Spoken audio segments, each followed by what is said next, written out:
Анан сиздин отчетуңузда бул жерде мен азыр карадым да 2016-2017 сиз основной МВДны, Минтранс, Госстройду санап кетипсиз да, эң коррумпированный орган деп. Эмне үчүн таможняны айтпай жатасыз? Десятки миллиардов там ворует, и до сих пор ворует. Жаңы келген Кулматов айтты, жылдын аягына мен 50 миллиард бюджетке бүтүрүп алайынчы мен мына сөзүмдү. 50 миллиард берем деди. Азыркы жаңы келген жок, 50 миллиард бере албайм деп. Аларда мындай система бар. Любой Кытайдан келген товар тыйын. 10 секунд кошуп койгула.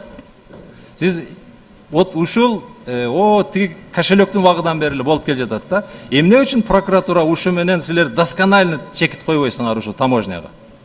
Мына бир эле центральный таможнянын үйүнү көрүп атасыңар, өлдү дегенде 5 миллион долларга курулган үйдү көрсөтүп атат. Силер мурдагы Райым Матраимов дегендин үйүнү көргүлө, андагы ага чейинки директордун үйүнү көргүлө, ар бир таможнянын үйүнү текшерип көргүлөчү. Өздөрүнө катталган эмес, бирок жашап аткан үйлөр ошолордуку да.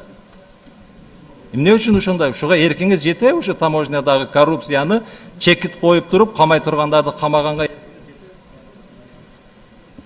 Эркиңиз жетет, баарын текшерүү жүргүзгөнгө дагы, кылмыш иштерди козгогонго дагы. Рахмат.